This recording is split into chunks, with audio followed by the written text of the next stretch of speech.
Good evening, everyone.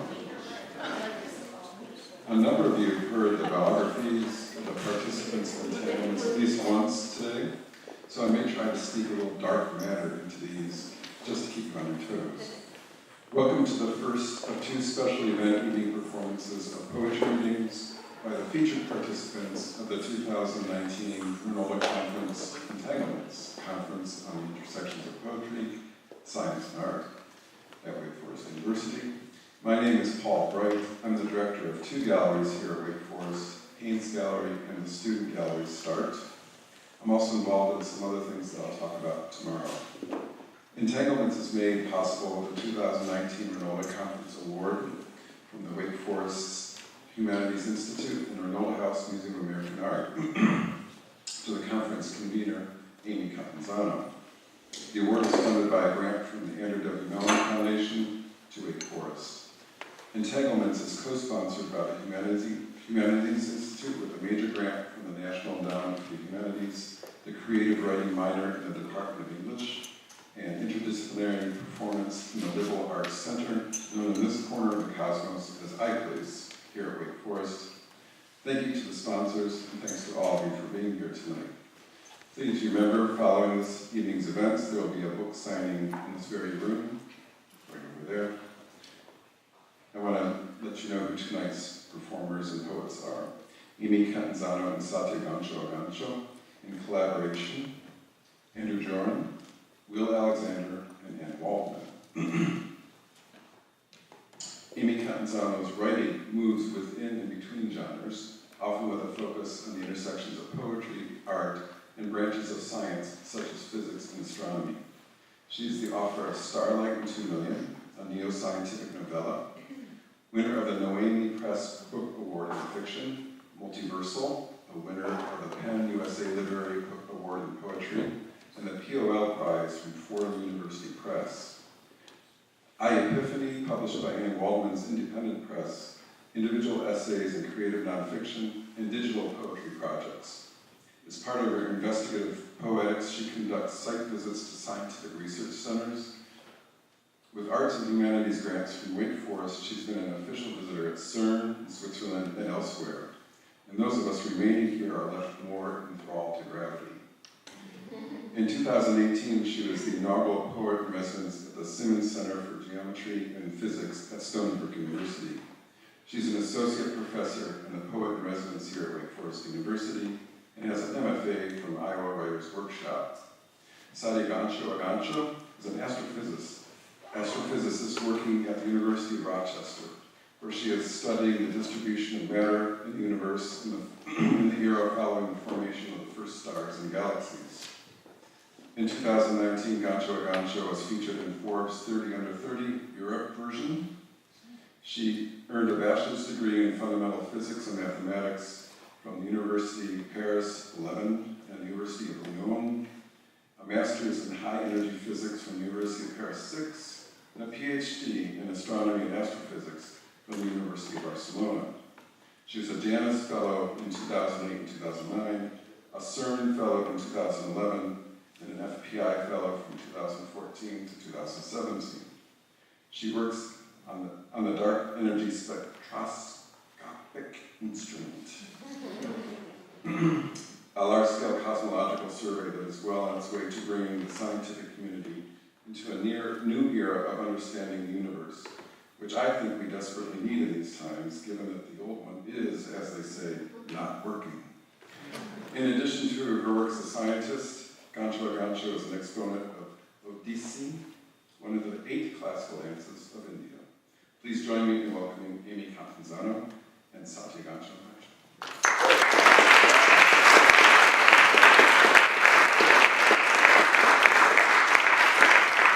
Thank you so much, Paul, and hello, everyone. Great to see you all again.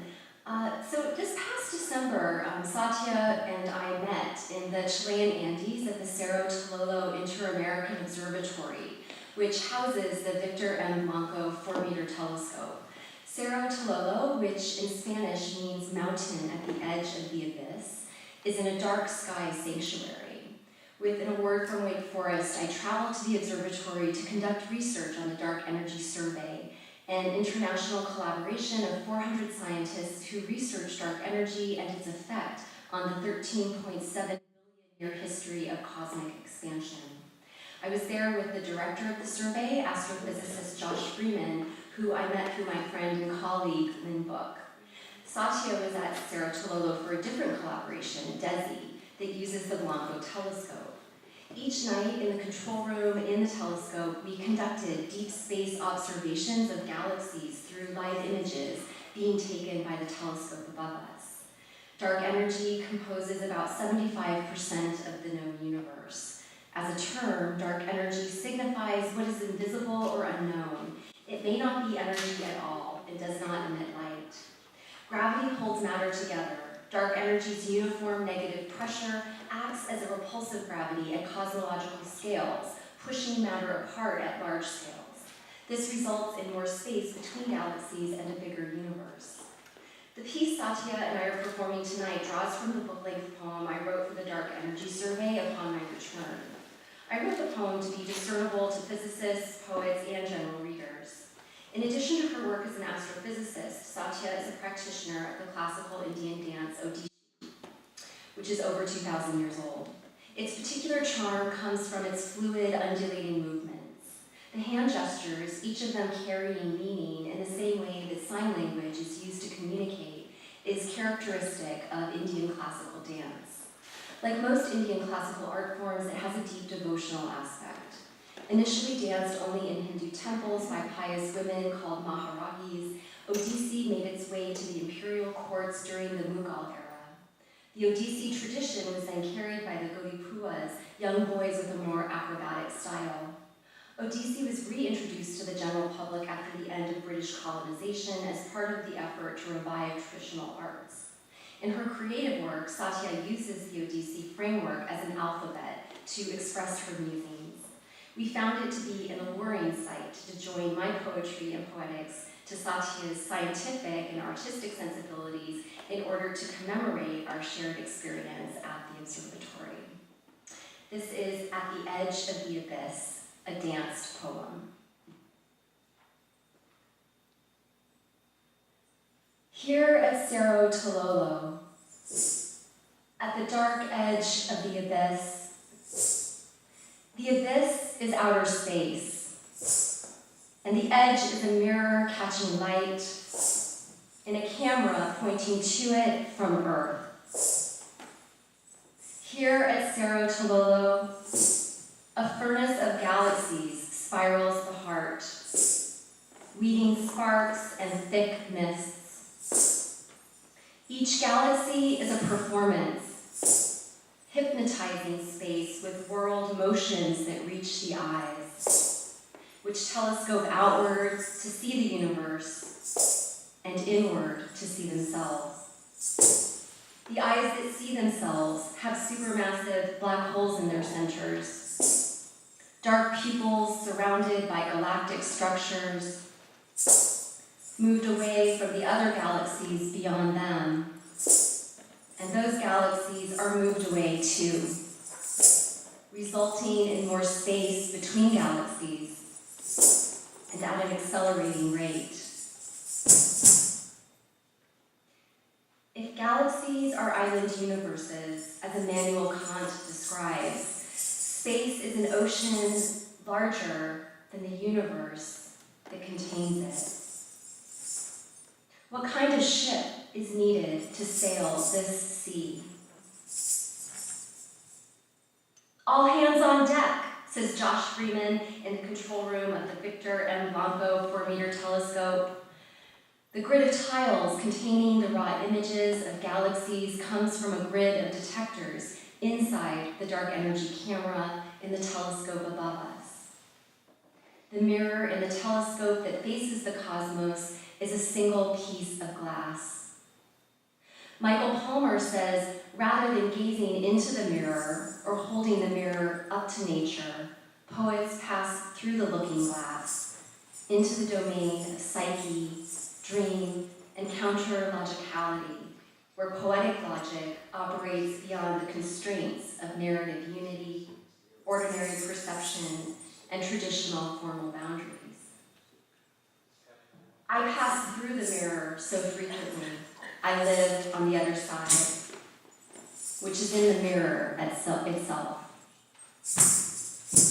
This mirror that contains all sides of what lies beyond it is a prism, one that disperses the light that hits it into the constituent spectrum of colors. It is from the varying wavelengths of this prism between the infrared and ultraviolet, and from the moment of each wave function collapse, when the waves from the spectrum of colors transform into photons, becoming particles, quanta of light, that I detect the grid of tiles containing the raw images of galaxies as a liminal frame, a geometric setting for a galactic story that traveled here, a story that the scientists have learned to read. Their telescope is a book with a story that is a poem of light, which travels everywhere until stopping inside the book. Each time the telescope takes its picture of deep space billions of light years away, a new grid of tiles appears containing more galaxies. The scientists click on the tiles to see more detail. We keep zooming in. Our eyes are full of galaxies, planets, and stars, reading the light caught by the mirror in the telescope so that dark energy can be known without seeing it. We are trying to see that which cannot be seen by seeing what interacts with it. We cannot use the scientist's mirror or the poet's prism to see dark energy, which does not emit light. Here at Cerro Tololo, there are many kinds of seeing, and many kinds of reading, and many kinds of writing, and letting the invisible speak. Here at Cerro Tololo, indigo tapestries deepen the vast sky at the end of each setting sun, joining the other colors persistently unfolding as if from the interlocked hues of an opulent field of flowers. Look over here behind us where the colors are deepening. Look away from the setting sun. That is where I always look, says Satya at sunset outside the telescope. Later, inside the telescope, looking out at the sunset through the opened dome, Satya, who conducts experiments in cosmology and astroparticle physics, asks me about my poetry. We talk. She is a scientist who is an artist. I am an artist who is a little bit of a scientist. I am more of a philosopher of science who uses poetry as my rebel mathematics. Here at Cerro Tololo, it is night, and the constellations are the scripted choreographies of an elaborate dance.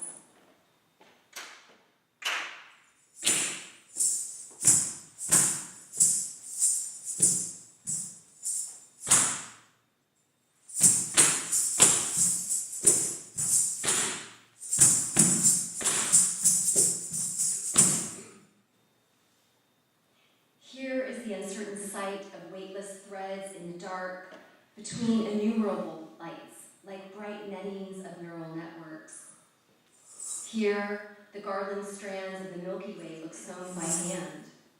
We are looking into our galaxy's corolla from the middle of an outer edge of a spiral arm. Here, near the telescope and its grand dome, under the cool velvet of deepening darkness, silent with glittering planets, thickets of suns, tangled trails, and kaleidoscopic coronets of dust.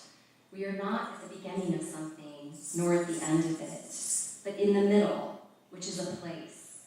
We're outside and inside, there and here, then and now, happen all at once.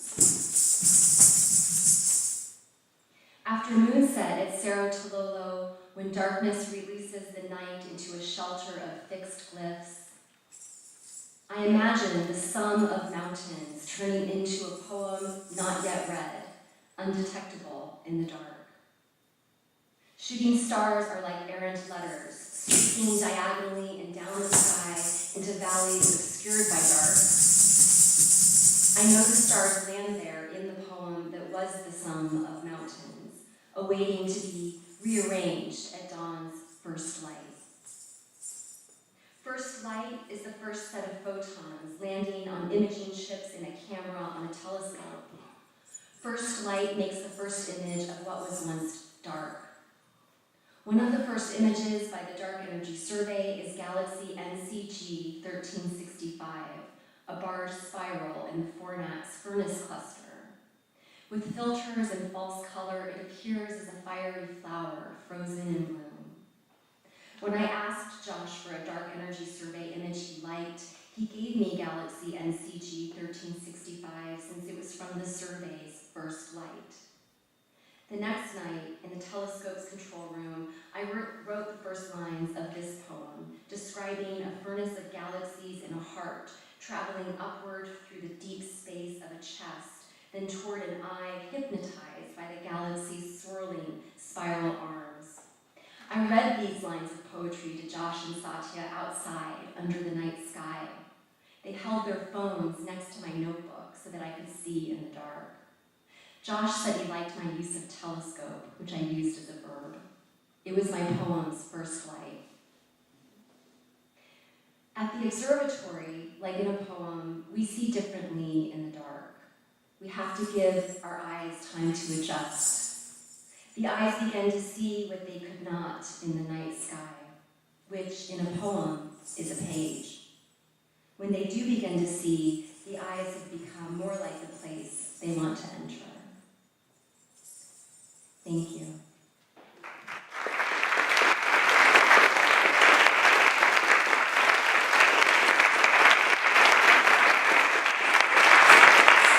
The performer this evening is Andrew Joron.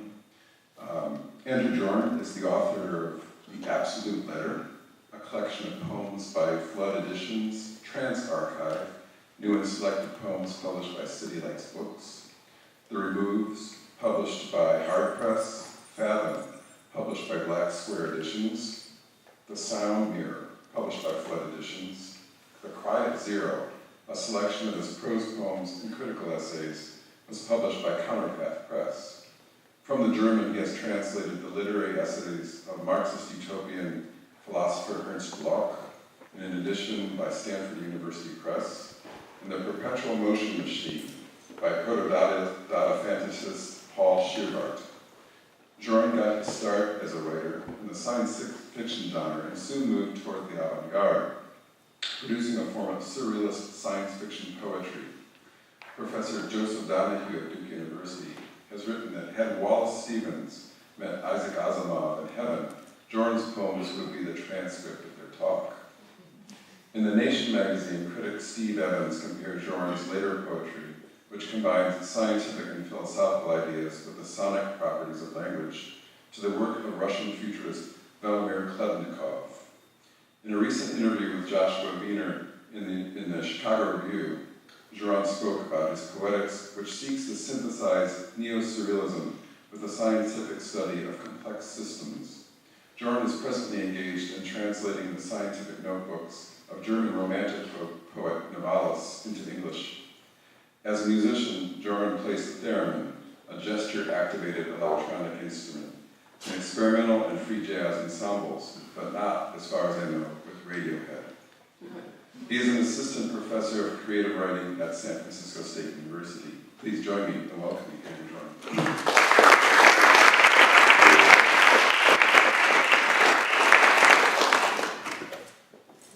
Thanks. Wow, Amy and Satya, that's such an amazing collaboration. It's just so beautiful to see that. So I'm going to start with a science fiction poem for old time's sake. This is called Oedipus Mask of an American Inventor. Trapped among the mirrored leaves of his life story, the time traveler returns to drown his infant father. He enters the farmhouse, weeps before a family tableau, that circle of elders like unhewn locks. Roof is gone, blown away in the storm that made the world. Night sky pales to the north, beyond the Badlands, as if a metropolis were rising there. He wanders through deserted rooms, trailing an array of alternative selves. In his decelerated state, hearth flames are icicles that splinter to the touch. He holds one light shard aloft, inspects the furniture of bone and stretched skin. The white larva lies curled in its crib, flicking its tail. The newborn scalp feels papery thin, construct of Bible and dinosaur egg. Swept by time waves, the text devolves to a tangle of hieroglyphs, a fossil sinking through stone. I'm old enough to have remembered the first moon landing, Apollo 11, and it was fixed to the TV. But somehow they got it wrong. The camera was flipped, so when Neil Armstrong climbed down the ladder of the landing module, it was upside down. So it looked like he was climbing up. And they quickly corrected it. But that's sort of behind this prose poem, The Inverted World. During the decline of the Roman Empire, it was believed that the moon was the resting place of forgotten dreams, and that the moon's eastward motion caused an inaudible, deep melancholic tone to propagate through the ether. A late quietness, a null choir. Information continues to be exchanged between the spinning and the stationary worlds. Copyists continue to work in the burning libraries, producing timeless pages, wraith-like tabulations. On the far side of the moon, where the earth is never visible, the inhabitants are embraced by living machines. Meeting in vast underground gardens, rhetoricians uphold the myth that human beings, indeed all life, originated on the moon, and that the moon itself must be the true earth. It is argued that the true earth, now airless and sterile, was stripped of its biosphere in some primeval conflict. The old world's thinnest crescent, a whisper of light. Photograph of an inverted birth, widely distributed, showing the figure of a man ascending a ladder, feet first, toward the rocky floor of heaven. Winter was followed by autumn, another error in transcription. The wind was disassembled into, through, so many voices. Nothing equals anything, an elegant proof of Zero's secret marriage to infinity. Pallid union of indivisibles kept safe inside the curve of a knife. A feather falling in a vacuum. N. Armstrong's words, spoken centuries ago as he stepped, the first man, onto the ground of the true earth. We Americans have outlived the end of the world. The great cataclysms of history all appear to have ended. Our fragmented identities are carried forward in time only by attenuating waves of radio noise. As the Indian shamans predicted, the land called Turtle Island has been repopulated by ghost tribes, simulacra of the living. Nevertheless, a few among us have sensed, with the shadow sensations available to ghosts, a desire to return to our true home in the moon. One more from this collection, The Removes, the title poem, in which you'll hear an echo of Lautréamont's definition of poetry. The Removes. After the time epidemic, the eyes of owls were found embedded throughout the soft balustrades, reminders of a fateful plan your cellmates in this centuries-wide prison, whose actual walls have yet to be discovered, will soon deploy against you. This is understandable. You are waiting to achieve your paradigm, a damaged star. Running like smoke from the chamber of ills, your signature commences.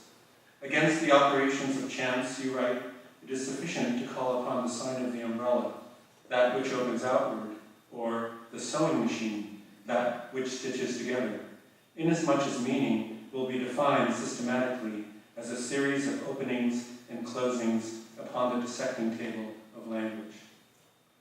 Thus, the words of your confession appear as vestiges of an original speechlessness, ragged holes in the firmament. What phoneme in integers is also present in jewels? Why answer? The laws of thermodynamics can't forgive you, because your name is a darkened festival of sound.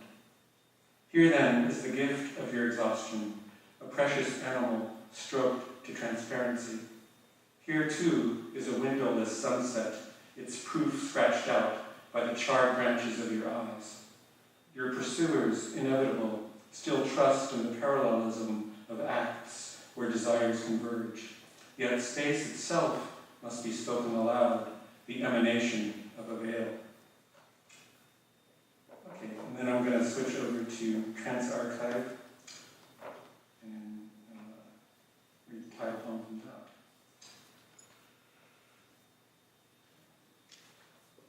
Transarchive, and this poem features the word no as a central character. Transarchive. No goes where the war of analogy allows. Stop to start, house to walk, roofless and aflame. In Principia, the solid of least resistance is language, moon more earth-like than the earth. Prose is the ocean of that shore that, unauthored, revises and erases its propositions. New entry under singing or singeing, lines closed or disclosed under accelerating clouds. Only the fingertips of the eyes can touch this distance. It is a kind of cold fire. What surplus is hidden in the place of, Mirror to remain unmoved, divides its answer. So light itself, thrown into fact, opposes everything revealed. Unraveled thread, the letter's perfect form. As talk opaques the breath, tenebrae aches in the mark of the marrow. The plural to violate the verb, verbless to bless. Troubled led traceries and series as the downed sound dawned. All's aligned, annulled, annealed. Axioms made anxious in imitation of vanishing. Accidental, universal. The imperative to pour, pure to no purpose. Again, an agony of like paired with like, skin paired from fruit, no, vaster than its voice print, standing still to escape itself instead of dancing like a skeleton. Echo that precedes the call, the premise, white moth, whiter mother, no goes to no beginning. The audience of the dead gathers at this barrier, this deafening, defining. No, volume whose head is cleaved, that leaks an inkling of last things. No goes to noise, then to ghost, to separate corrupted curtains, to open the book behind the book. Okay, and in this poem, which is called Evening of Chances, you'll hear the plural of chant and chants. The evening of chances. The leveling of chance is the etching of, the evening of irregular glows, the various chases, the chastening glove. Pay attention. The, of, is, space, experience, emptiness. No, slower than silence. Reward to reword, word, world, world. Frameless, the real is what we cannot look away from. Every cause is an accident, so blue, trembling, awaits its turn. Against begins nudity without body. Blue sister who shows us how to disturb her rest. Revealed in the grain, this deviance grown absolute. Sheets of motion, writing, the blade that bleeds. As the senses multiply, we look away to contemplate. As the rains relate to ruins, as the bells, bells, bells, bells,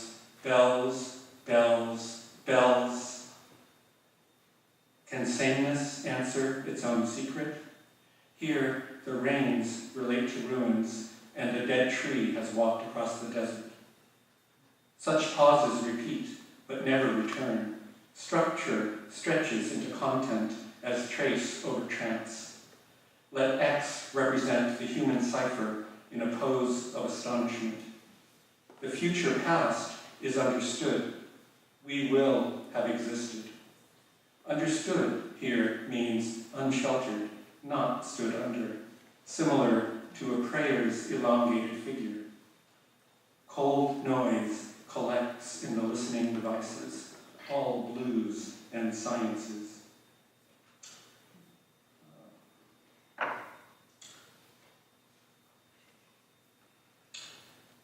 To each correspondent to speech, what weight do I await? I am afraid that room is empty, apart from meaning. Often, a cat is trapped in all the intricacies of its senses. This paradise is a desert, populated by pillars, half human, half mineral. Sun ever some, where a term is wanting to be called to coordinates, horizontal to reason, and vertical to vertigo. I am the house that inhabits me. As a man is unsigned, more than mantle of his mind, there is no master. The wall, as will, stands still. Solve me, salve me, my chorus to each correspondent to speech. So no is yet yes, and my revealing, my reveiling. No telling. Of white, the eternal weight, the weightless. Of black, the blank. Wrong, long, wrong writing, tone-blown road that rose to raise all same. Oh, unbidden I bind abandoned by. One to more, always married. Nation, shadow, duende, shall dwell, under shell, and cell, and. Oh, blow below, intending, mind, blind governance of the ingiven void, meaning that from state to statement, the referent is afraid. So no and no alone is polar to all pole. So there I strike, nowhere, the name of my rose prosaic, my prostrate man, and that thought that respires, spires. Thread through throat, through threat, through throne. Here is my hero, and here my tale of his jeweled, jailed integer. And then a couple from Why Time. A couple from the Absolute Letter, and the first one is called Why Time, question mark.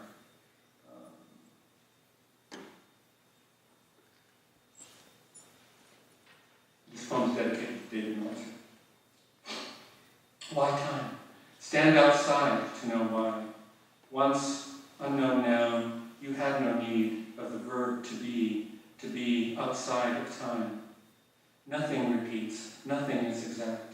To be exact, repeat your answer. A red letter, unread now, is curling through the air. To appear is to be caught disappearing. That sentence, never to be stated, wants to advance into the future. But now is going the other way. Now can only vanish.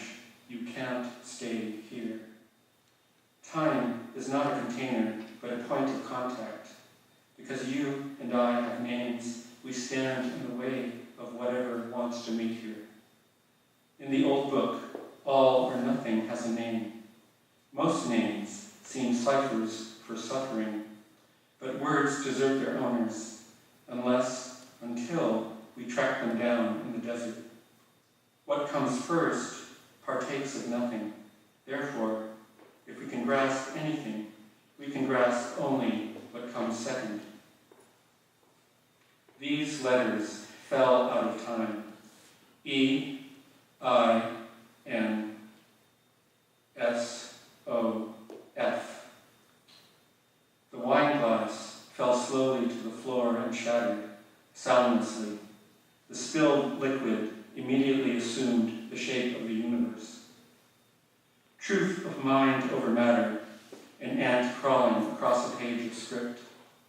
Why time? Why this rhyme of light with night, of first with thirst? What last will last cast backward to word? Because no atom is alive, but accusative to being.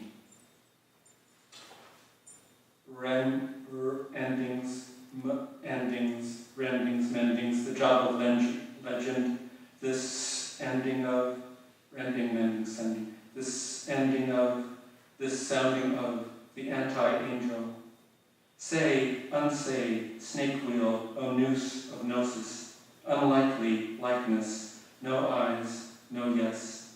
Count chances, chance, to choose ruse, as if to choose ruse. And finally, the central proposition of idealist philosophy, the principle of identity, A equals A. But I have always seen the A's on either side of the equal sign as different A's, so the equal sign looks to me like a divided sign. A equals A. Mine to ask, a mask to say, A is not A. No one ever the contrarian to answer. The moon is both divided and multiplied by water, as chance, as the plural of chant. O diver, to be sea surrounded by a thought-led light, a blankness as likely as blackness. What is the word for getting words and forgetting? Might night right sight? I, too late to relate, I and I, trap light and sound, and sing no thing that breath can bring.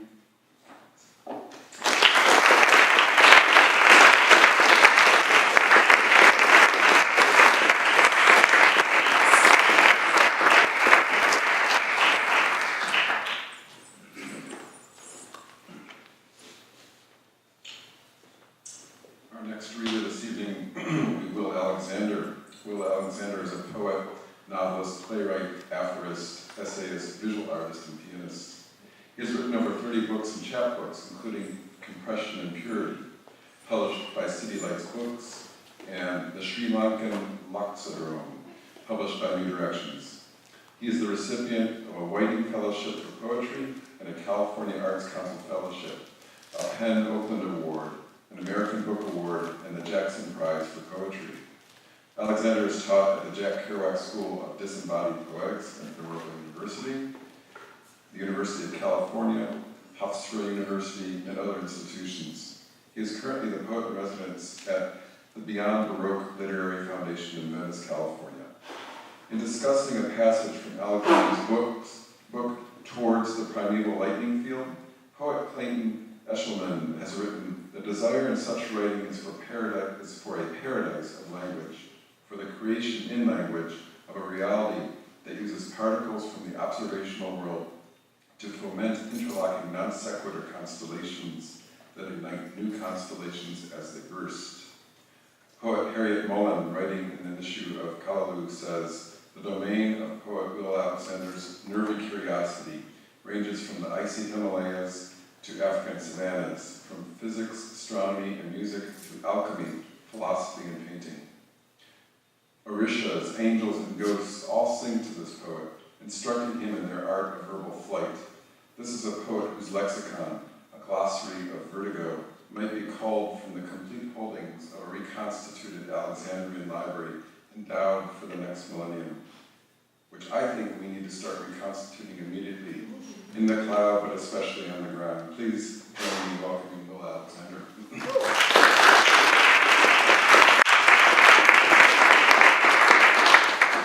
Thank you for the beautiful introduction, and I thank you all for convening this evening to hear us. I hope I can work with the prior excellence that has preceded me this evening. I wanted to start with a poem from the Sri Lankan Laksadharam, and it's concerning a quantum sailor. It's called Bedouin Art. And begin to read it. Repetition as the existence, as condoned and respun vapor, which continues to post-exist as mirages across an arc as lucid underwater scent. An arc with its compression of oars, with its one simultaneous ascent over and above the simultaneous as movement. Its obliterated form where the body of the captain reappears and disappears, erupted with schisms and salts, erupted with cobias, tranquillos, and starfish. Extrinsic and solstitial to any forewarned destination, to any leprosy or rupture or fragment. An arc at the same time betrayed and withdrawn through an index of phantoms like a squall beneath a stunning alabaster tide, embiggered by pre-existing persons within its hull, spawned by a runic simum calendry, by fields of gnarled lava, predaceous orange-brown spider crabs feeding in diametrical coldness. The arc, now again visible to itself amidst volcanic flamelets, fanning anonymous blades of crushing underwater jade. The wind around its hull aboard a pusillanimous optometry, a shell of scorched bottoms, a mechanics exponentially concussive, like a solitary benzene or an earthquake phylum or a little scorpion typhoon. Because this arc, captained by scaleless ghosts, scripting their foundations from methane, from a sound with a stinging pottery of nerves, like murmurs from a hatchet well, scripting maps, inducing subtractive protein on chemosynthetic shock waves of vertigo. So in the depths of bioluminescence, a void, a glassy conduit of orb, a propulsive cilia, a whip-like chimera, the captain scripting these events in a geomantic log concerning the brackish flare from his burning central body, a body below creatrix waters, a body below the stimulation of the trilobites, so that there constantly exists a smokeless anti-existence which seemingly enshrouds a multiple quantity or a glare, much in the form of a stock nucleic food stock, like a sonic explosive strife, which is the terra incognita, the fearful archaeology of fate. The arc failing to illumine its former maritime embryonic by means of any purposeful or magic diorthosis, or any of the perplexing tonics of salinity, or by the Gorgonian as former body ad persona, be it the pelvic whale or the caudal dolphin, the body of the captain, a blank, indeterminate ether, a smoldering solstice phantom, a soma beyond the depth of his former viewing range, superseding the diameter of boron and the arc of the captain, conflagrant as anti-causality, which post-exists disintegration, the captain in possession of colorless Bedouin's blood, complex, burning, igniting light by carbohydrates, then just as quickly creating mass in a hyperzoic sea by means of the sinuous noctiluca inside the fire of diaphanous algae. The captain as voice of the dinoflagellates, as interior transvacuity, now as translocated ember, as photonic Bedouin archery with a sudden grasp of spinning neural ranges, electrokinetic and spectral with maturity. He who now thrives without name, floating throughout inverted lightning hills. Perhaps his darting appellation is hexagravidae, or a goldfish burin, or a form which takes form within Peruvian gorillas. At the level of a subdivided spheroid, yet no longer partaking of the decigram or the kental. In an unknown zone such as the German East Pacific or Dutch Borneo peninsulas, like large imaginary climates, floating beneath a fragment of broken imaginal isles, drifting beyond the confines of nodes or pharmaceutical calculus, gathering incandescent distance in a zone like Lake Uranya or in the powers of Coconor. No longer of the realm of geometrical sirocco's, of a prone and caustic emblematics, the world now fallen into a cryptic bay of moon blooms far beyond the connivance extracted from the comma of the Paraguay rivers. Not a gnomic projection, nor a dazed submission to funerary engulfments, the captain no longer of an ashram of vectors or a typographic geyser in a void. He exists at nervous solitary limit. His former vibrations ubiquitous, vulpine, indigenous to the moisture of flashes. The Bedouin lark, an exploded viral dove, a predaceous anti-fixation disappearing at the level of the leucoselenius.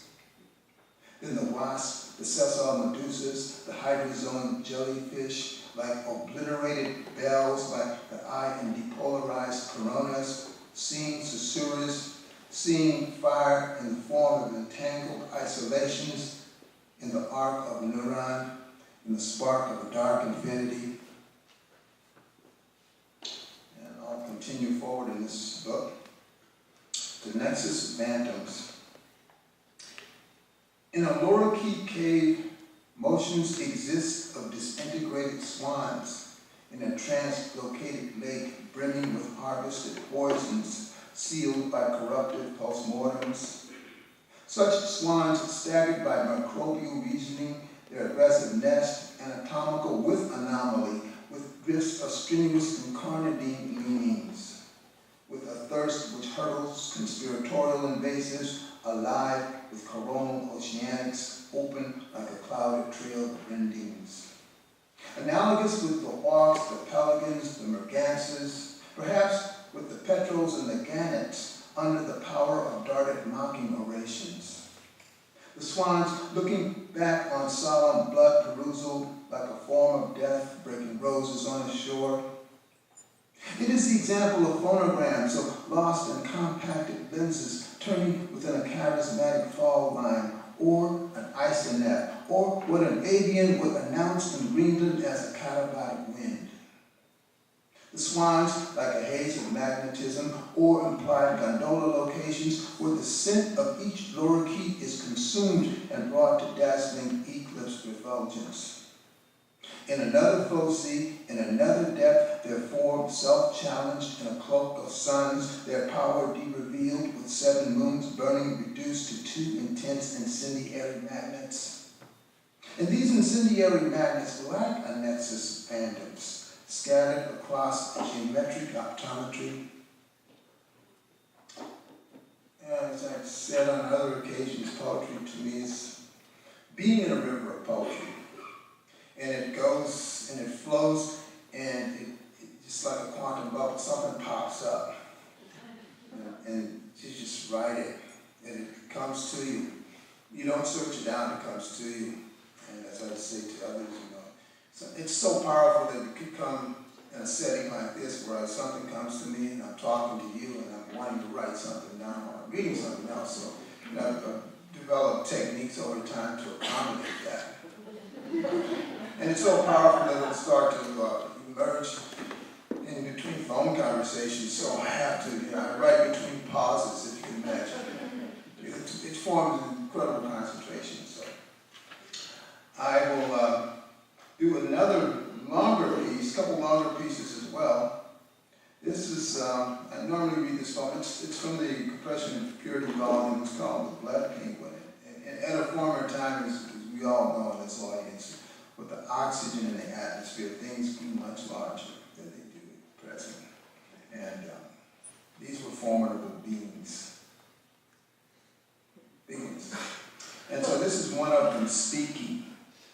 And he says, I am the carnivore, the hounded night walker, searching for my wings scattered under glass. They claim I should return to monomial transfixing, to exhibit A and no further. To some, I am 6 foot and lizard. To others, I am considered a mange lamb returned from the tropics. I am never given due as to sum or proportion. I am seen as the source of something leprous, as no longer the motive of who I was thought I was shaped to be. I who live as mislaid damage, as part of pointless verbal ejecting. There are no mounts to ensnare me, to fish up my blood so as to summon consensus. I'm never that condition within the fire of conjoinment. I am never to be the human bored genius, the archivist, the bartered child contending with study. I am none of the above, none of the aforesaid compendiums. I am the animist, the vertical lion tundra, the diamond bird who burrows under snow. Because of my meaning, I know the stark Egyptian soma, much as would a blinded cemetery scribe. And because I understand one basic neural unravelment, I am seen as piacular, as specter, as both standing and freezing, being of some other form from some other planet. As clinical moray addendum, this contains in itself blackened scrawl marks from Arabia, from squandered quanta from the Sunda Islands, from quaking fogs from Santiago. They say I suffer from powerful deafening by resistance, my eyes wild and ferocious with lapses, the attention span blunted, the astrological paralysis shifted. So they say the unknown is the trigonomic, is the transcendent nucleus, the born equational spell according to the flaws in universal summoning. I am ancient pantomime who cannot grasp, who cannot transgress his inherited Nandino. As to mind glyphs and squares, I am plummeted. I am simply without the means to conduct my own prism, to take on the culpable mean at circumstantial limit. I exist through negated practical limit, through parallel subcauses without knowing the desire to seek the enzymes of living. I am without and without and without. I who create doubt and the genetics of perpetual conflict. I could be strange as a human half-rot who poses himself as Hilario Pozuelos. And what is claimed against me is not unreason, is not the treatise of post-fanatics. Instead, it is a curious treatise on circumstantial exhibit. It says my values are possessed by distance, like someone humbled or played by treaty. My dispossessed senses, described by these methods under the form of the treasonous, it tells me I am lifeless blood equipment, that my genes are not useful, that my mind is simply stricken or exposed. Yet, such a chronicle loses spores in the glaciers. It says I am of Africa and the seacoast, of Ghana and the Seychelles, of insular breakage near the Azores. Yet it states my non-placement, my cavern, my debilitating refuge. Not even a dwelling beneath the stars as etheric camp based on Saturn. Such is the ether climb, the sub-revelation as dialectical cartography, conjoining with the ocelots swimming across the prisms of Mauritius, or simple flatland in Manchuria. These are seen as soils no known warrior can claim. Because I readily announce my resistance, my tone as carnivorous, psychic sparring, wandering beyond pervasive death concussives, claimed by genetic dyslogistics, by anarchic ruin, by Jurassic sibling cirrhosis. I cannot describe by cursory enclosure external motivation or any rotary or backflowing water attainment. It is described as simulacra, as ghost data, as hibernation to pillage, non-specific, post-necrotic, partaking in part as jonquil and longevity.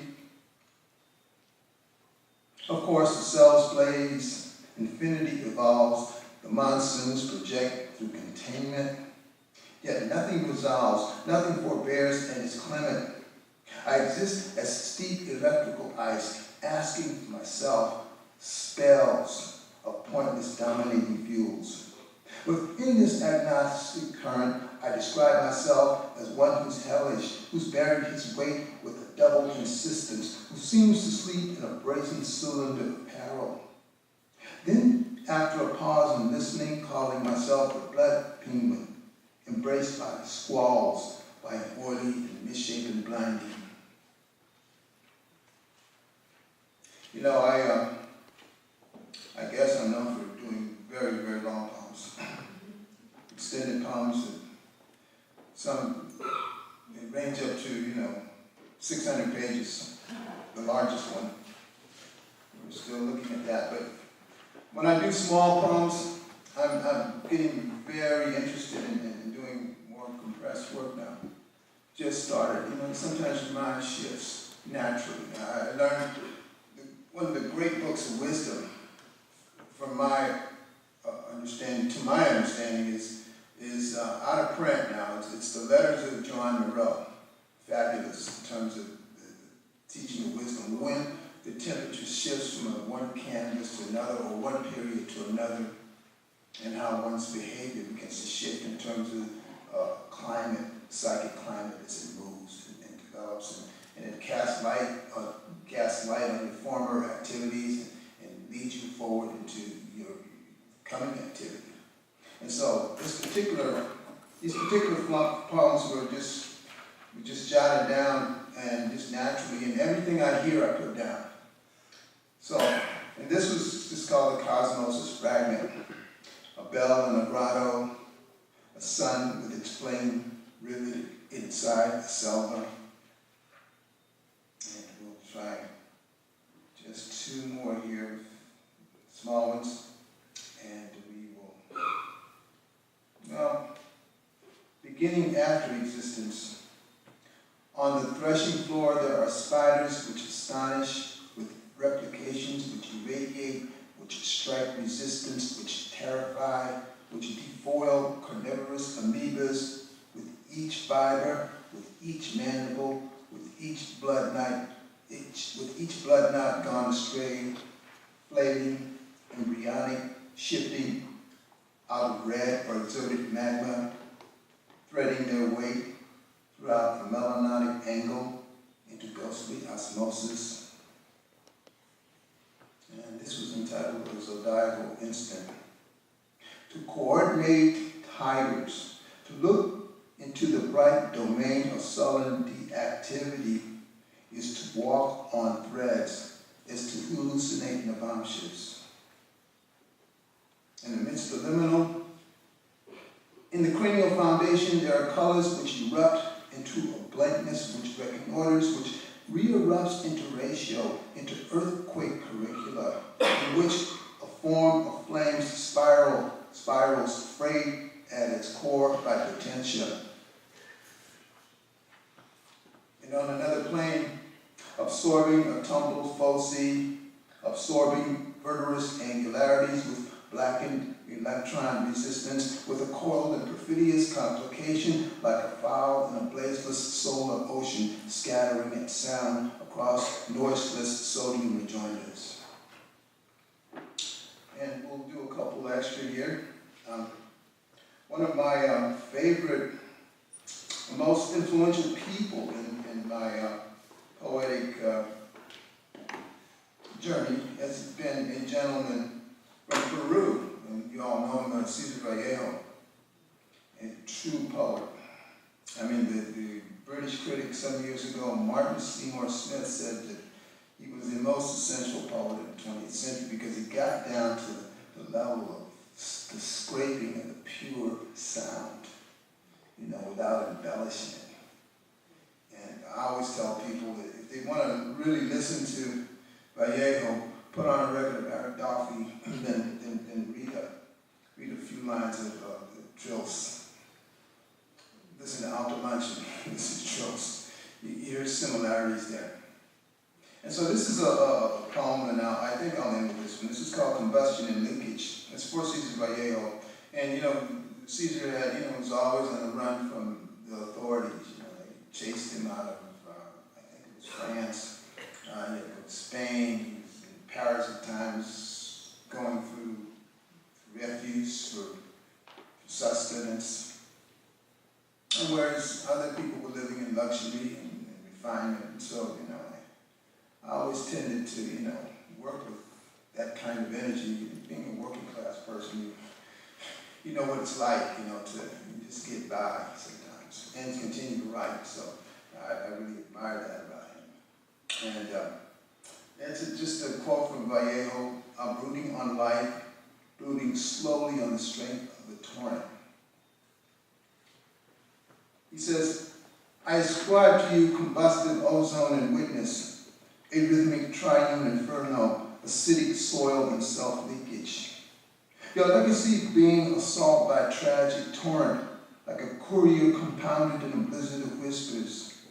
Being random synapse structure, being blood which seems to gain on itself by overall despair, by its subject of dismissive errata. These remain its crucibles, its rocks, its discursive embitterment. One then smells its flanks, its chiaroscuro of bottoms. And because your blight obstructs, your words break off and scatter inside their schizophrenic mazes, consoling themselves by means of the fleeting, the brutal. Pained as you spoke about the shadows accrued between tumbleweed and slaughter, between occlusion and its riots, you said, breeding, multiple and varied as a ghost. Caesar, it was you who dug bread for the miners in the burrows, knowing full well the tungsten and its threadings, knowing full well its metallic underground peninsula swinging back and forth between hunger and the motion of its three solid bodies collapsing in the dust with its oxides soaked by instantaneous compounding. And you knew this compounded by superior reason, by proletarian contaminant, by charismatic striation. Events were empowered by residue, by pointless tension, by motionless combat as advanced. Then grammar as voltage, by infernal slippage, by illuminate ellipse, enriching the mind by defamed advancement, by fatigue as place, by malarial disclosure. Being perpetual solar force or telepathic culture, being lunar force by diacritical osmosis, curiously decoded as working sawdust invictus, as brooding voice by specificity. I'm speaking here of your disrupted seasons, speaking with Lorca and nomadic transpicuity, with Artaud in fleeting glimpses, your life obscured by anesthetic linkage, by broken luck and betrayal. I'm listening to the salt inside your hunger like an emaciated grail, corroding second after second your haunted porous urn, the self of herself wasting on blood counts. Its disaster, its molecular ruination, haranguing itself with a body ill-fitted and emerging with new deficits. Yet with a new intent, ingrained astonishment which rises up as language, which unsettles strength with derangement, knowing the monads disperse through a medium not quite glass, not quite poison.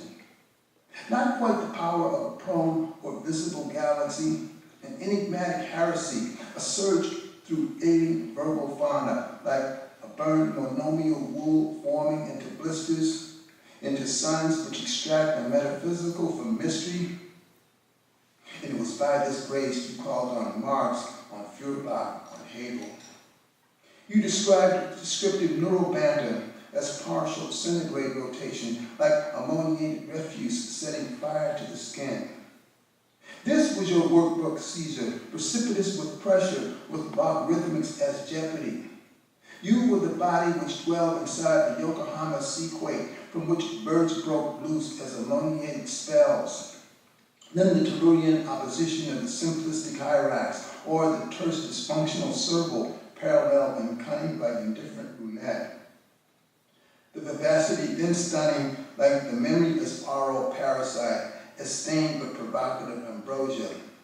Of course, your poetry quakes with dialogics, with personal scarring on its corpses, with scrawling literal tincture as battle, which persist at rebellious pacing.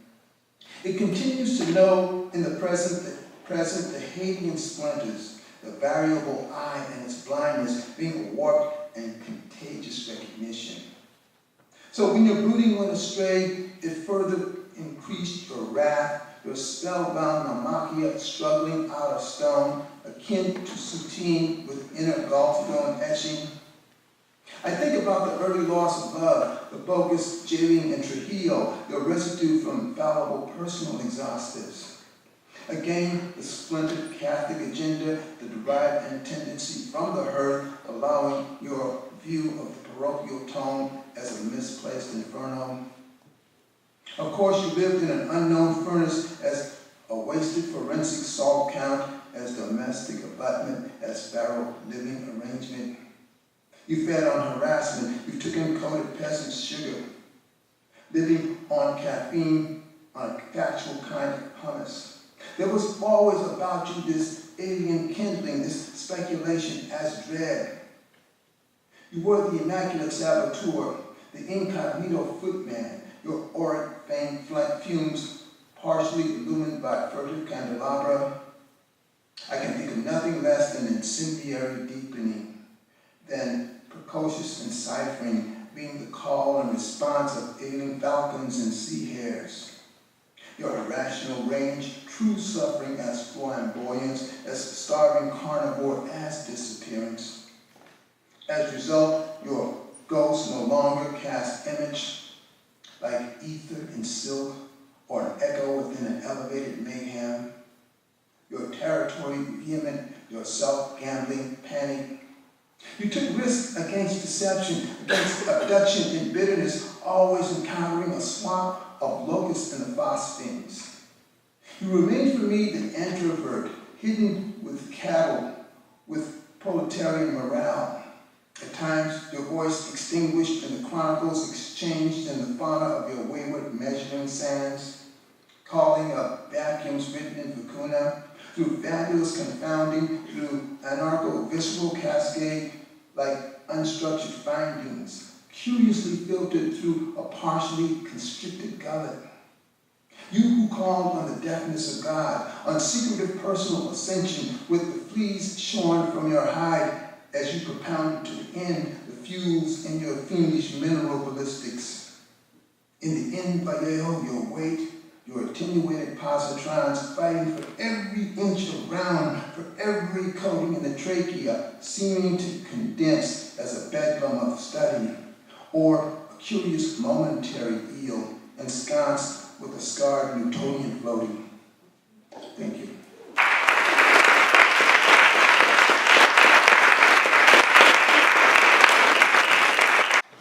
And yes to Eric Dolphy.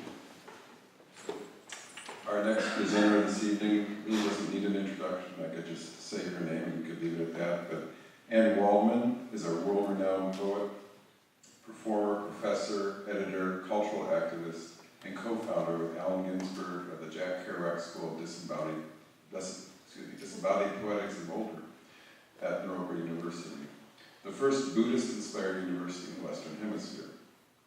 She's been an active member of the Outrider experimental poetry community, a culture she has helped create and nurture for over 4 decades. Her poetry is recognized in the lineage of Whitman and Ginsberg and in the New York School and Black Mountain trajectories of New American poetry.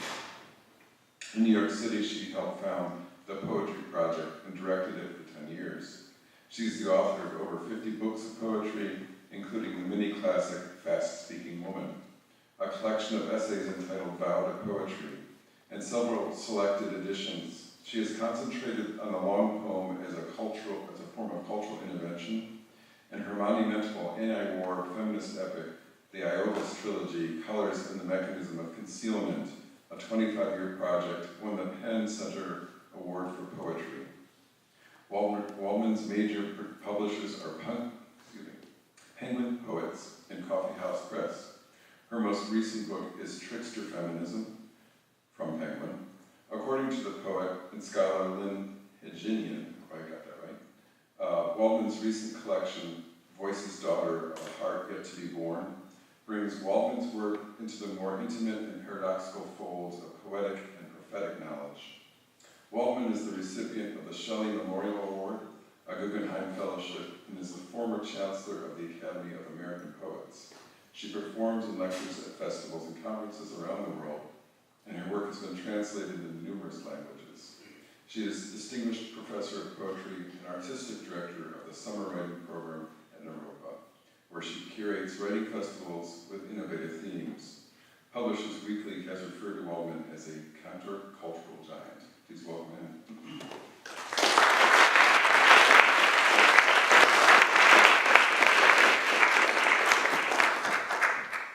Thank you so much, and thank you to these other readers and performers. Really a beautiful night. And thank you, Amy, again. start with a little ditty. It's a little few lines that break out in one of the poems in Trickster, Anthropocene Blues. Well, I looked over Jordan, what did I see? Drones over Jordan, coming after me, singing the crimes of man. I've got those Anthropocene blues. Looked into my crystal ball, what did I see? Ghosts of the extincted ones coming after me, singing the crimes of man. Looked into my crystal ball, what did I see? A poor little endangered snail wiped out by a cement factory. Walk lightly, tread gently, singing the crimes of man. Looked into my crystal ball, what did I see? Cadres of humans taking to the streets, fighting the Anthropocene blues. I was traveling abroad last week and I was so delighted to see in all these various towns in Europe a lot of kids out in the streets around climate change. Sort of amazing, actually. Okay, this is from Voice's Daughter of a Heart Yet to Be Born, which is a meditation on Blake's Book of Thel, the Unborn. This is it's one long poem in parts, but this is a section called Off-World. How come untethered back to command or plan the cult of glitches? Disperse boss of all patterns, organize your original beauty. Civil engineers as angels don the DNA on a slip, Fez on night shift, invader leptons themselves in the come down. Not body-based theory, but another accounts for dignity. The greatest moments in Russian history as told by an activist. Her century needed her. And your medieval cities arise, not primitive pathology, not a performance in arms that becomes flammable, an essay of twin truisms and survival. No, not that. The clericalisms, the nails of martyrdom, bullets come in all sizes. Not flag signals to make our deletions work, how you might live on, expanding your code from stress points of memory. How this is normal, I dreamed this, I drugged this, I was an anthology considering conceptual possibilities in the economic downturn. I carried many others. Where shelter? A mind stream presents itself, cool water, a tidal pool of future entity, an intellectual conundrum on micro-overt consciousness, a makeshift abbreviation or torrent of somatic power that can be translated into delectable things to imbibe as our journey continues. Consider immateriality, its textures, its playful corridors. How secular can you get before you were back in cement on the floor, praying for release? It was a city built from the bottom of a bowl that tipped over the edges. It built itself an ever-flowing warren of pathways, an echo of neural exchange in Medina power. You could buy, you could sell, you could buy, you might sell, you could buy, sell, buy, you could study and be the subtlest thinker of all past and future times. The future was struggle. The future was taking off if one could scribe and fasten around the old days, the old codes, could fashion a fluid Arabic that no crimes be committed. Do not poison the Nazarene, I swear this. Crush identity, a creature in error, never perfect, victims of the long performance of an afternoon. Cruelty we will escape from, I promise escape, autocracy, plutocracy, I'm just the blockbuster for you. To Deleuze you say gracias, to the other you whisper your need for cross-cultural genres to slide into the semantic mix. I will spell it right this time, you say, biting your ADD tongue, your autistic nerve reversal. You are unwilling to walk alone on hot sand. You want a new cosmology, cooler, less insistent. Even demand of instant becomes obsolete, though moments still be grand. This is our moment, be uttered as in a cone of archive. Can you work without the sun over you, warming you, or survive deep in the red luminescent ocean floor without a bell jar? How will you be recognized, human without a war? The not knowing one language, one knows all the possibility of sensation, of instant relays, suggest a story. Tell me what it is. Tell me your tactics for this liftoff, this send-off, as they wave their multi-activated tentacles, one for every day of the year, although that calendar resists use when the frequency marginalizes all those old strategies. You were an octopus or saint of imagination, take your pick, but not planning. That was a word that we dismissed long ago, planning, strategy. It was male, it was not making progress, it was tried to scheming and a miserable plot of critical lingo take over. It was tied to artists singing to themselves in a circle, howling to have the moon take notice. Please, cold, dead moon, take notice as we imitate your borrowed light. It was a drumming ritual. It was a plaintive wail for more nourishment of the women who weren't coming to the ringside. Don't get me wrong, I love the men, the poet men of linguistic enterprise. She was busy at the inexplicable. She was busy at the ready. She was still arguing, but in a new psychic way, in silence, screaming. And her story was not confusing. It was simple. Tell me what it is. Tell us what it is. It is a pedagogy in itself. You can carry it anywhere. The Reds were coming. A bifurcation, a city, parents with wings in a pantry, a fourth floor walk-up window, a fanatic on the stars, a deep fenestration often recorded by women, although frequently performed by men. And then she took her bone, incised with tiny runes, Thel did, that gave Thel meaning to perseverance, to walking with children slung at back, and a bone considers the other animals your relatives, not strangers, and the use the other bones have. Don't get me started. She is never tamed. Thel, never tamed. How will it happen? How will she be? I wanted cheer. She was suddenly in the upside-down cup of her life, unborn, held and safe, and unborn, covered with cloth. A blue cloth it was, and it was a bowl she could see out of, surrounded by glass. It was other world looking in. Then there's a jaded relapse and shatter and another war. This is pedestrian. How can we ever return to the complex 5-0 meditation? The tableau changes all over the planet as coasts give way, as empires tremble and fall or reconstitute even more implacably, and powers build towers to organize by. But that changes, you know that changes, and she dreams that there will be a waking up to everyone speaking in an unfamiliar tongue that even the millionaires won't recognize when you no longer digitize the spoils. A brilliant reprisal. But being young years, the girl dreams in a way you never quite understand. How big is vocabulary? Did you know it all already? What creates the image of language in a dream? What is it you really hear? The sweet brute of off-world, the collective, searing whispers of all you could ever hear in your spare time, beyond ploy and seizure. You will travel through this and be healed. This is a series of random questions for citizens. It was written with my friend Amiel Akalai. When was the Federal Reserve created, and by whom? Who was second in command to Jefferson Davis and considered the brains of the Confederacy?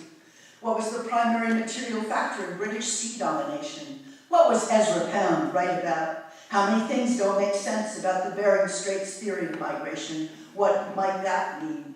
Who are the contenders for explanations of dark matter? Who funded the Confederacy and why? Do you accept the premise of the Warren Commission? Do you accept the findings of the Warren Commission? Who assassinated Gaston Canafani? Where did the assassination take place? Who was Gaston Canafani? What was Dewey Canyon 3? Why did the Confederacy have to import hay from north of the Mason-Dixon line? Who assassinated Najee al-Ali? Where did this take place? Who was Najee al-Ali? What happened in Bengal during World War II? What does the term false flag mean? Please identify at least two. Do you think buildings came down on 9/11 because airplanes hit them? Do you accept the findings of the 9/11 Commission report? Do you think elements of the US government capable of controlled demolition of buildings on 9/11 or on other days? Why did US and Kurdish forces provide cover for up to 4,000 people associated with ISIS leaving Raqqa, including fighters and weapons? Do you think people employed by the US government capable of creating al-Qaeda? Do you think this was the case? Do you think elements of the US government capable of creating ISIS? Do you think this was the case? Who assassinated Jean Senac? Where did this happen? Who was Jean Senac? Who was Soha Bishara in prison? Where and why was she in prison? Who is she? Who kidnapped Mordecai Vanunu? Where did this happen? Who is Mordecai Vanunu? Where was he born? Why do race and gender now seem so high on the US agenda? What does an eye for an eye and a tooth for a tooth actually mean? What is the origin of this formula? What are we talking about? Who invented the axiom dark matter experiment? What is a heavy, sterile neutrino?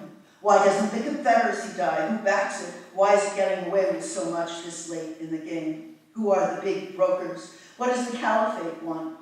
Does one see fear in former Attorney General Jeff Sessions' eyes and that aggrandizing sick smile, which is a predatory gesture of the face, jaw, mouth related to atavism? I did not declare it so, he said in answer to a question by Representative Karen Bastt of the Black Caucus about Black Lives Matter. Did you see this? What is the modus operandi of Jeff Sessions of Alabama? ICE, whose ads resemble ISIS ads, e.g., we're coming for you, we're coming to kill you. Who designs these ads? Why do we borrow this strategy from our perceived enemy? What is the poetry struggle in this culture? What is the BIE movement? Why are there no public intellectuals in the USA? Are poets susceptible to media control? Why aren't we continuing to have daily protests around white supremacy? What is the US karma with North Korea? How many people died in the Korean War, both North and South? What was America's role in the war with Korea?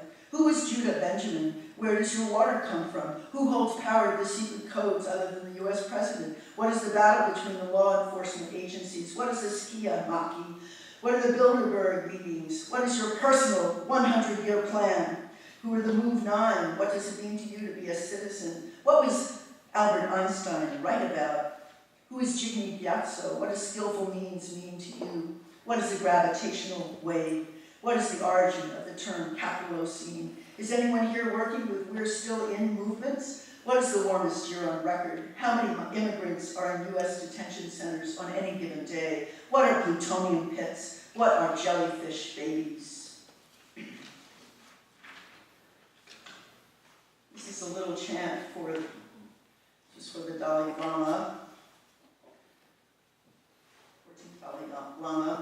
And it's called Chen Rezig Walks Among Us. Chen Rezig is the Tibetan name for Kuan Yin or Avalokiteshvara, great bodhisattva who, as legend has it, looked down on the world of suffering. His name means, Chen Rezig means looks down on sound.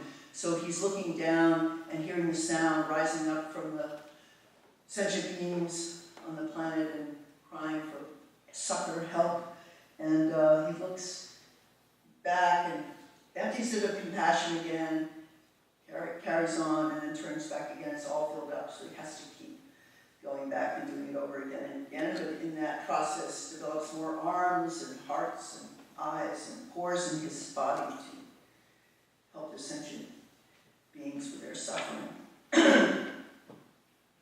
Just a little sip of water.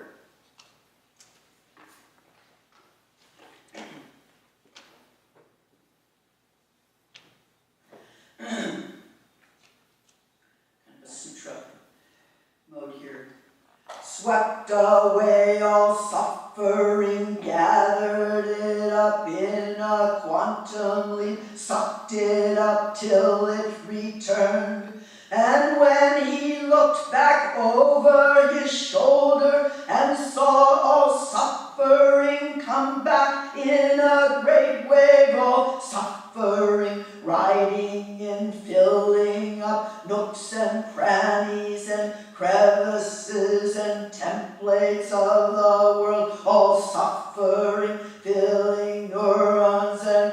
quarks and leptons, troubling minds of fathers, mothers, sisters, brothers, lovers, all senses, and mighty red fire Buddha Amitabha leans in and puts the puzzle back together, wires it with tantric thread, adds some extra arms, extra heads, a conglomeration of tendencies, this wisdom body to rid the world of all suffering. More arms and heads take charge, build it better, a deity to maximize power of bodhicitta to all suffering. And now Chenrezig had 1,000 arms in all directions of space with numerous accoutrements, and under those arms 1,000 hearts better to banish suffering of Tibet, India, Pakistan, Syria, Algeria, wherever his crystallized land, whatever map of suffering he alights on. Keep emptying Europe, USA, empty Israel, Palestine. Chenrezig walks among us, humble prince towards all systems of empire. Out of this world his heart is that big, and star flowers shoot at dark of this distant galaxy. Anywhere out of this world his heart is that big, and Dharma gates are endless. He enters every one of them. Typhoons and famine dissolve. Emptiness has formed to come back at you. Blowback is love. Is it cold out there? Will Tibet be liberated on Judgment Day? Come back at you, multiverse moves in the night that never sets. Blowback is love and will relight the butter lamp of the dark age. Banish the syndicates of samsara, put away their texts of doom and turn the wheel again. Chenrezig walks among us, no identity endures, yet bodhisattvas are ever active, invisible elves, swirling shamans, shape-shifting wizards, every hour dedicating the merit, no end time here, but aspiration to press harder. Don't tarry, don't tarry, don't tarry. Chenrezig walks among us in all directions of space. Push, push against the darkness, our Cartesian doubt, quantum dimension to worry, while Dharma bends in all dimensions simultaneously, and extinction is nothing but the extinction of suffering inside the extinction of self, whose form is emptiness to power of compassion. Chenrezig walks among us, great scientist of compassion. Push, push against the darkness. Push, push, push against the darkness. Push, push, push against the darkness. Push, push, push. I'm going to close with a little bit from Trickster feminism, and it's called Entanglements. In the dark times, will there be singing? Yes, there will be singing about the dark times. Bertolt Brecht. 1939, very dark time. Entanglement is my ransom. Entanglement imagines when we shed our skins, skins keep talking. And shed our sex, the sexes keep talking. All the ways to make love, affection at a distance, spooky, entering a chat room with other galaxies, desire and appetite, where your hand reaches out. Worlds of poetry, you don't need description. Mind that holds all galaxies in poetry, deeper or sounds, listening, the jazz, listening, woman who makes. Listen, you are represented by these sounds. That's you singing, lifting off in libation. Hammurabi's code woke the other one, the two as one, born together, then separated. Women within women recongeal, perfect dimensions for the spider, the fly. She leaves me split, she's my other, unknown one. The pair knows what measurement has been performed by the other, but how? other. She abandons me, never abandons me. Entanglement, I think, will always sleep with me. Old woman particles, two forms continue in a landscape, miles apart, the bleak and the fecund. We warm as we cool. Worlds collide when tangents sweep. The planet got close last night, and we go 31,000 miles per hour to fly by entanglement, mysterious partner, physical origins of coupling to the upper atmosphere by coupling. I saw you singularly, planet lore, plant impermanence coupling, and then you looked at planets, smaller ones, morph through tundra, light coming after me from the multiverse, people of distant places with diverse customs will awaken. My skin turns in the dream, no longer whiteness. My 7th century looks different from yours. My skin goes down, peels off in the 4th dimension. We are not all winners yet, worn with ragged time, born and etched with drifts of snow. We cross the summit of Mes Anyak, southeast of Kabul, fall on our knees to pray. Along the Silk Road, old redemption, syncretic tumble, we morphed and have compounded ourselves to layers of entanglement. My mother was not a copper mine. My heart was not a sieve. Crumbling ruins of dark mud brick buildings, Bamiyan Valley with its empty niches, vacant sockets for Buddha. Look inside. The caves of Mes Anak were used for training by Al-Qaeda for 9/11 hijackers, then abandoned cool stones. Buddhist remains sent to a copper mine. Archaeologists everywhere struggling in the fractured dreams, scrape the heart. Entanglement is impermanence. Maybe, but wait, a citadel. How much hope in a citadel? Aborted treasure, distant cousins from Ajanta. My womanly Gautama, entangled, tense-lipped one, nested here. Entanglement never rests, but rests now from circumambulation. Om Khan, be gone. Om Khan, be gone. Misters all release us, kin of triumph. What turns uncircling chaos is venal. The worst words he could ever be spat upon by, you'll transcend. Separate body never rests, searching itself within language. Speak of love here. Measure consciousness by this poetry, hers. A name begins, debt encoded all sound.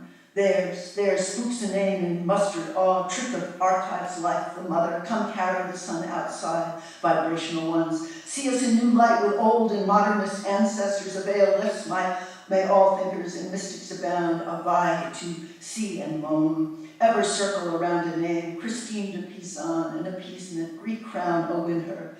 Mirabai, sore one eye.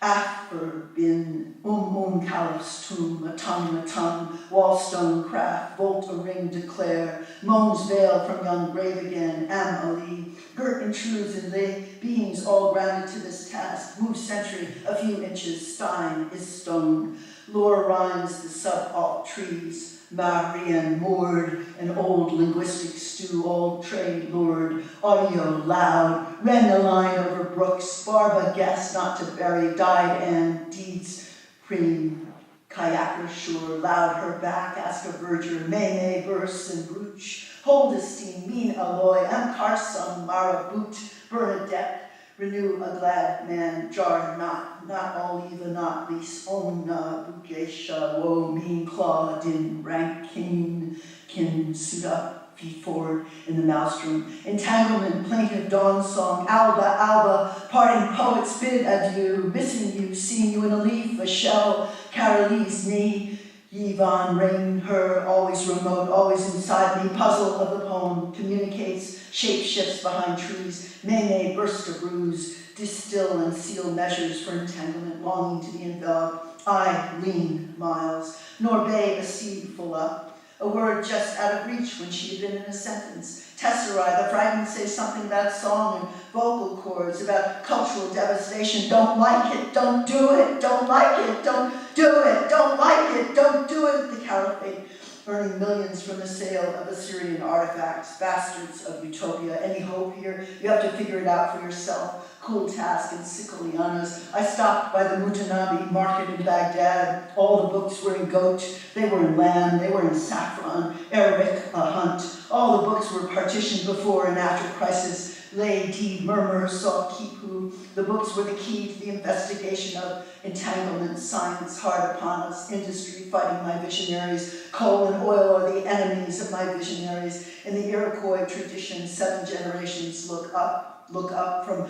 earth. Entanglement is not complicated, mother of all seven born together, apart, fall, reactive, wedded to infinity, it keeps happening. I'll walk there in trickster garb, amulets under clothing, red menses cord, a three-bladed purva of compassion to kill ego, necklaces of silver skulls, mantra for Bhutara, medicines Buddha, visualization, inseparability of action and compassion. When you walk there, shed the images you see, and go back in substitution, unfrock, get down, how not become our own volcano. Visit a ring of fire. Volcanoes were entangled, act as mirror into my lower atmosphere. Entanglement is sheaves, boundaries, politics of sonorities. All the organs collapse. I am a dithyramb again. Lie down with a cobra. Tell me, ye old cobra, migration narrative. Tell me, collapse of tree in a deluge. Tell me the claims of the dead on entanglement. Web's intimate letter of truth and birdsong. Holding the audience, entanglement, spell binding phenomena. Be kind to strangers. They are your enlightenment. Find our utopic text on the other side of the world. Assignment.